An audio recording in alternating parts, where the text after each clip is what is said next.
Dad always said, "Chloe, you're as tough as the old boots I fish in." And he wasn't wrong.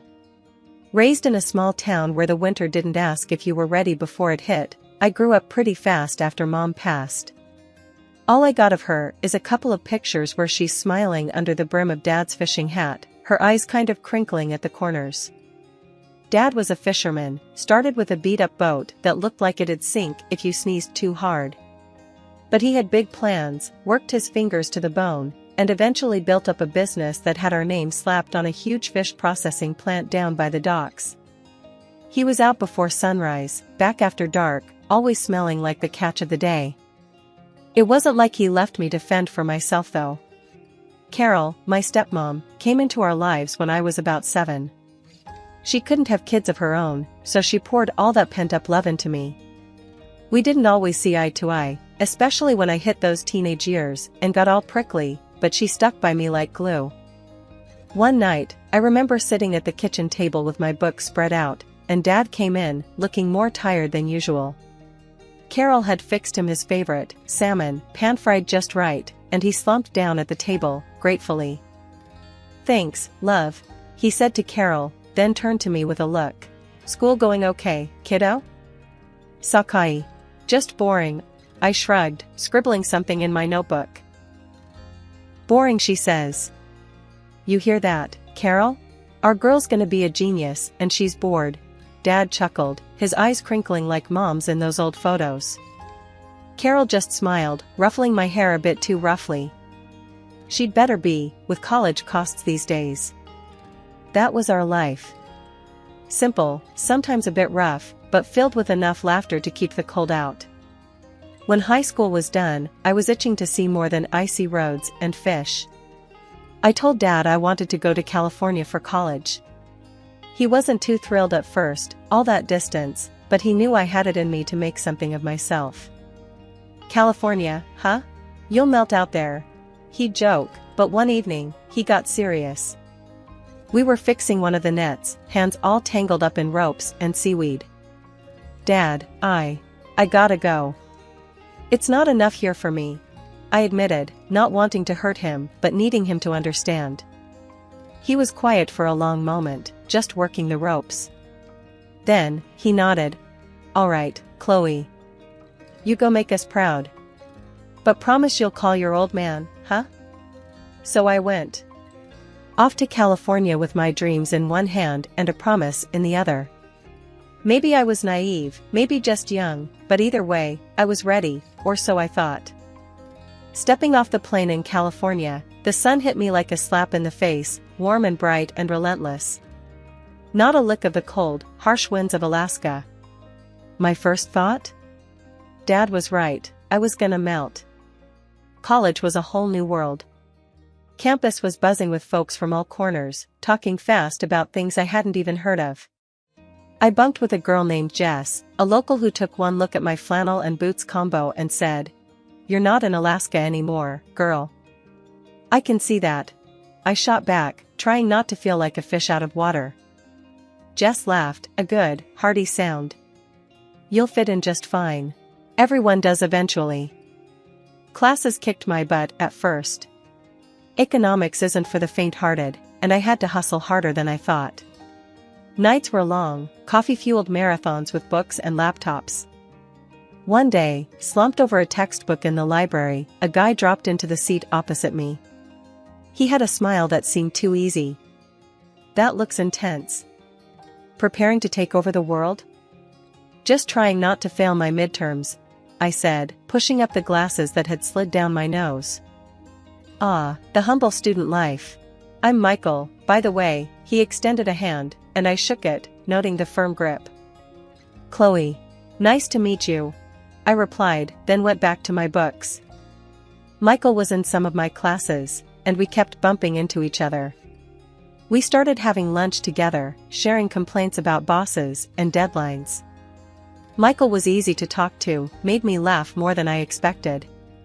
It wasn't long before we started dating. He was different from the boys back home, smoother, more polished, but with a charm that felt genuine.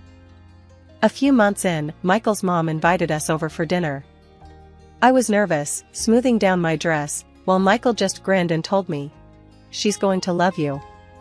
His house was nicer than I expected, and his mom, Linda, was all smiles and hugs. She was a bit intense, asking a million questions about Alaska, my dad's business, and my plans for the future. "So, Chloe, Michael tells me you're quite the catch, what with your economics degree and all. You thinking about the long haul with my son here?" she asked, her eyes sharp but not unkind. I choked on my water a bit, coughing while Michael clapped me on the back. "Mom, give her a break," he laughed, but Linda just waved him off. "I'm just saying, it's good to think about these things," she said, serving up more food than I could possibly eat. The night ended with Linda whispering to me as we said goodbye, "You're good for him, Chloe. I can tell." Driving back, Michael was quiet for a long time before he said, "So, what do you think? About us, I mean?" "I like where this is going," I said, feeling a mix of excitement and nerves. "Let's see where it leads, okay?"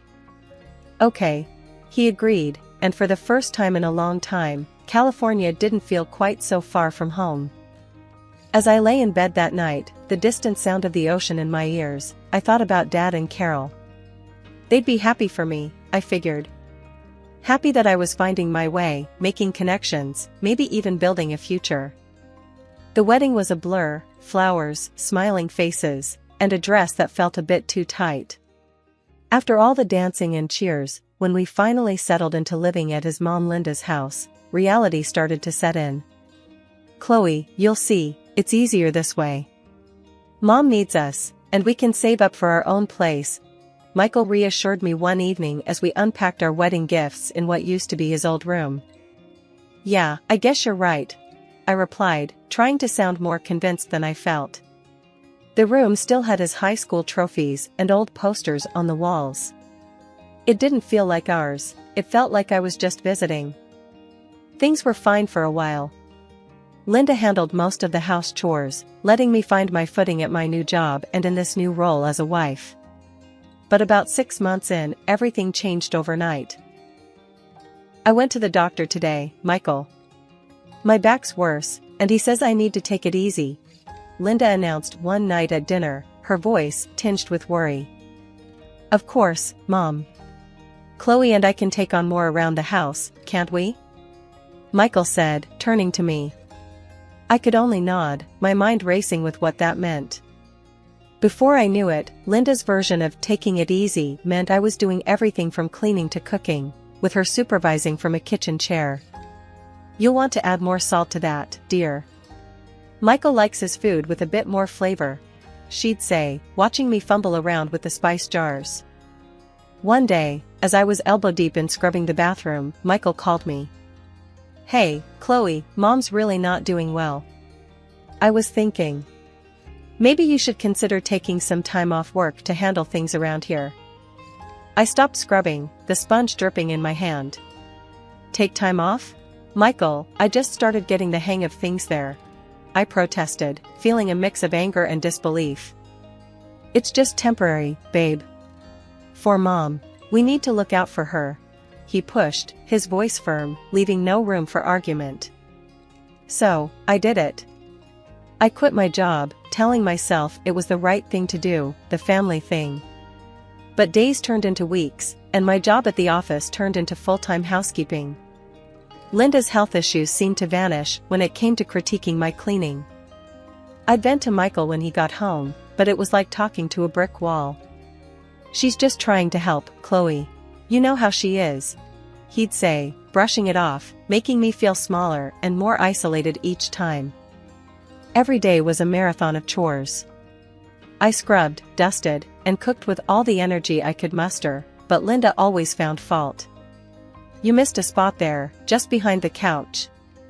And use more elbow grease, will you? It's still not clean," she would say, her voice sharp, cutting through the hum of the vacuum cleaner. Cooking was another battlefield. No matter how carefully I followed recipes or tweaked them to what I thought were her tastes, Linda's verdict was the same.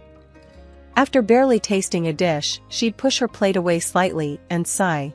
"Bland and tasteless, Chloe. You really should take some cooking lessons. Michael, ever his mother's son, only shrugged off my complaints. Mom said in her ways, Chloe. She just wants to help you get better at this stuff. He'd say, his words meant to soothe, but only adding salt to my wounds. His indifference stung almost as much as his mother's critiques. One fateful day, the old washing machine decided it had enough. I was halfway through a load of laundry when it shuddered, clanked ominously, and then stopped. Smoke wafted from the motor like a distress signal. The sinking feeling in my stomach matched the silence of the now-dead machine. Linda came rushing in, drawn by the noise. Her reaction was volcanic. Look what you've done now. That was a perfectly good washing machine, and you've broken it because you can't even operate a simple machine correctly. Her words were like daggers, and her voice rose with every syllable. I stood there, the smell of burnt motor mingling with my rising panic. Linda, it was very old. It was bound to break down eventually. I tried to explain, my voice meek against her tirade. That's nonsense. It worked fine before you started using it. This is coming out of your pocket, Chloe. You're costing us so much. She stormed out of the room, leaving me to stare at the defunct appliance, feeling smaller and more helpless than ever. Later, in the quiet of our bedroom, I broached the topic with Michael, hoping for some support or at least a recognition of the unfairness. The washing machine broke today. Your mom thinks I should pay for a new one, I said, my voice nearly a whisper. He didn't look up from his phone. Well, can you? It would really help out. I don't have that kind of money, Michael. You know I left my job. I reminded him, a desperate edge creeping into my tone. Then ask your dad. He can afford it, he replied casually, as if I were discussing buying a new dress rather than solving a crisis inflicted by his mother. The call to my dad was one of the hardest things I've had to do. I dialed the number, each tone heavy with dread. When he picked up, his voice was a bomb, but it only made things harder. Hey, kiddo. How's everything with you? Dad's cheerful greeting twisted my heart. Hi, Dad. I'm good, but, I need a favor. Can you help me buy a new washing machine? Ours just broke, I said, skipping over the hows and whys.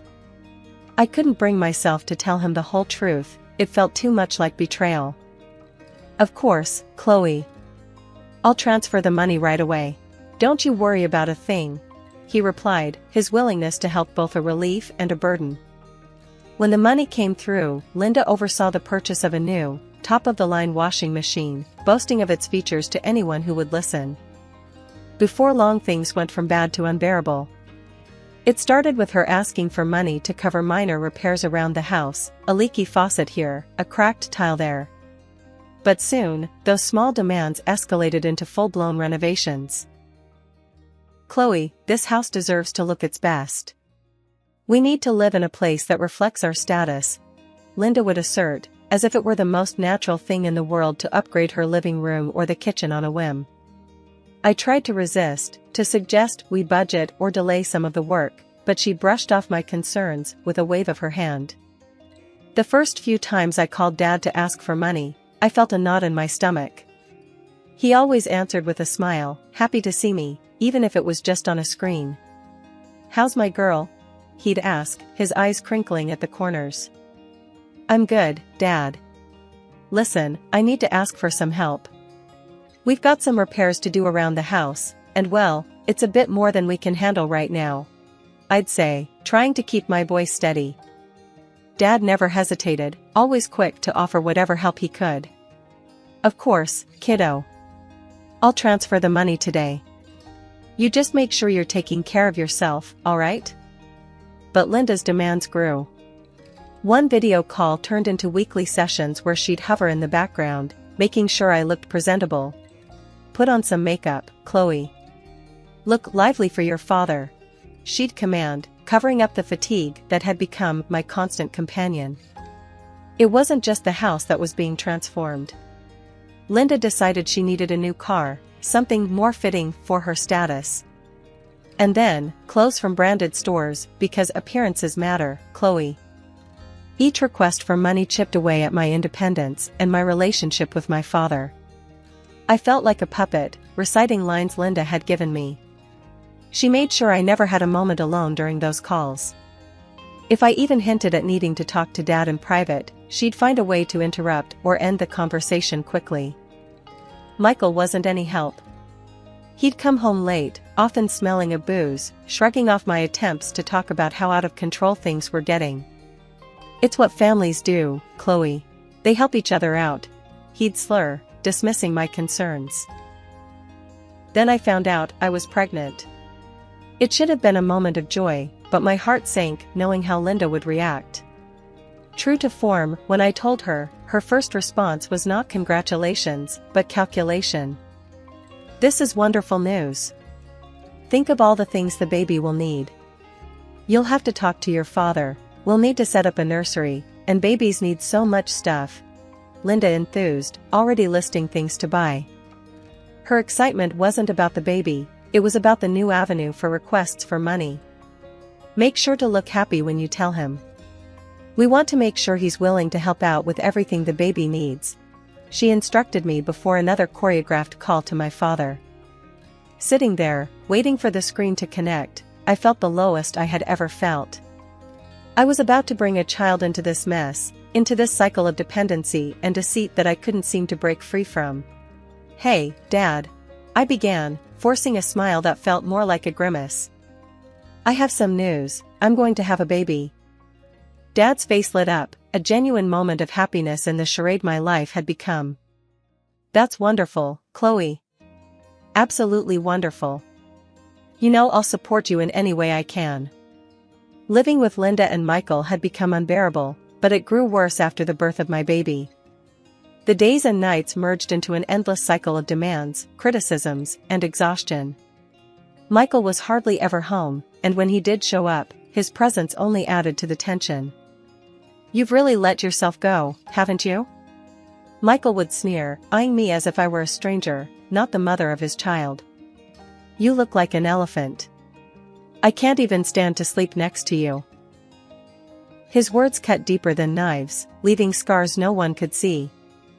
I cried most nights, silently, the sobs shaking my body while I tried to muffle the sound with a pillow so as not to wake the baby or attract Linda's attention.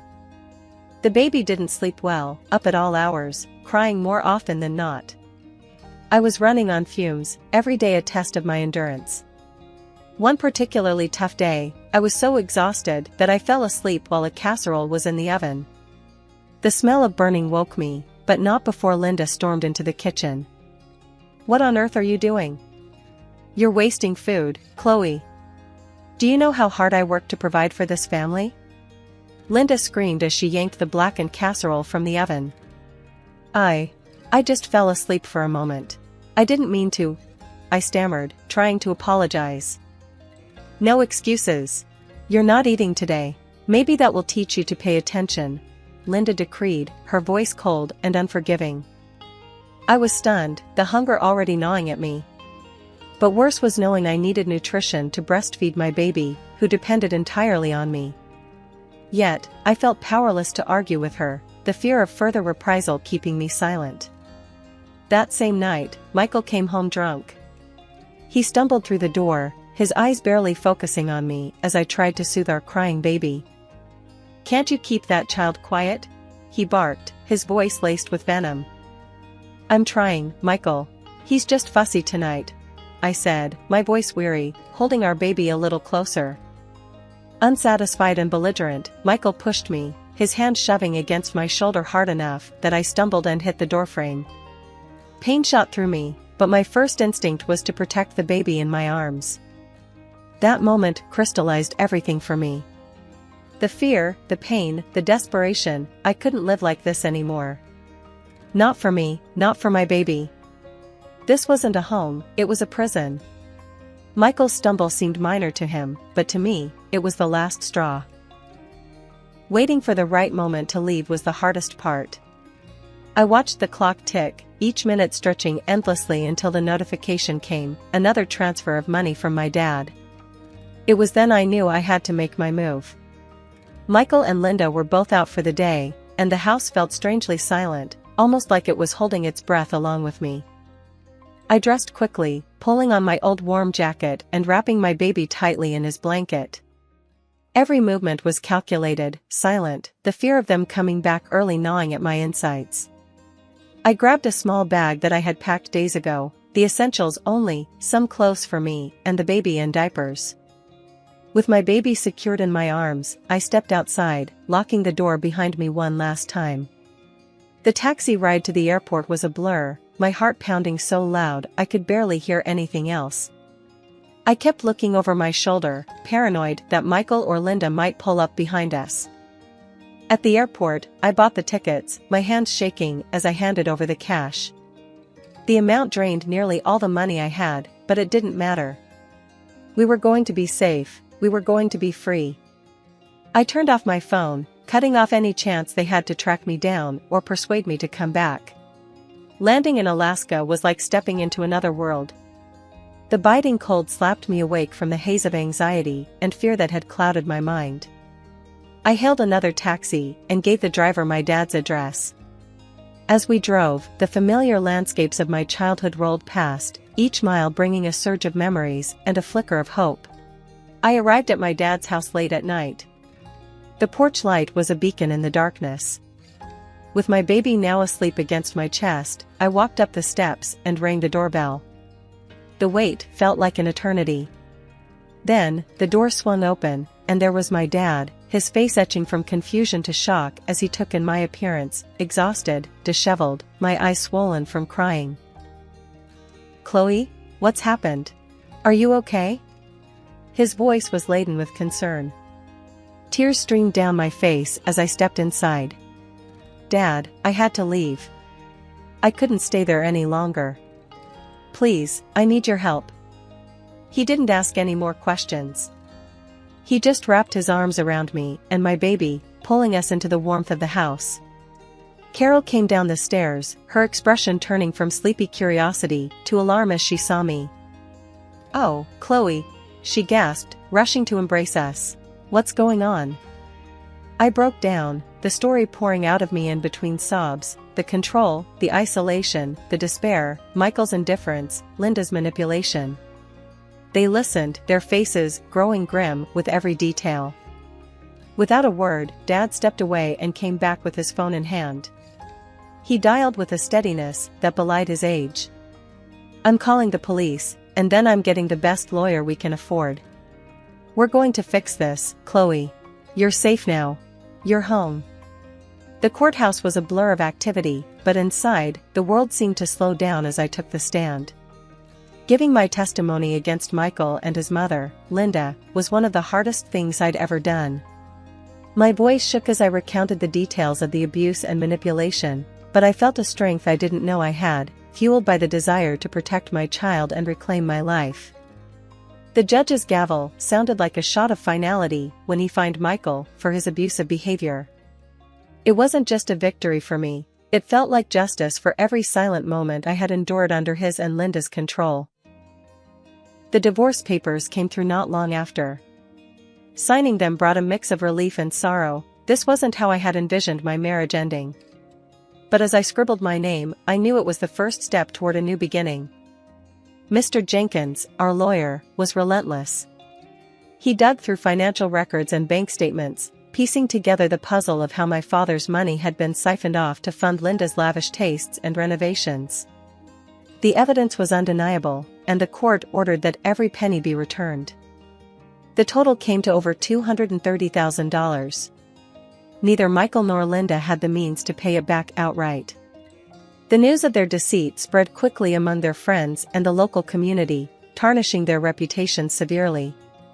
Michael struggled to find any substantial work after that, his previous employers distancing themselves from the scandal. In the end, they were forced to sell the house, Linda's pride and joy, the symbol of their greed.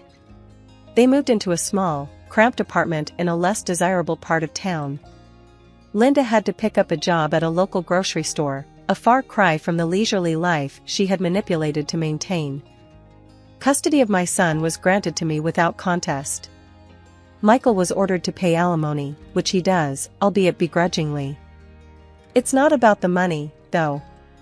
It's about providing a stable and loving environment for my son, something I am now able to do back in the safety and comfort of my father's home.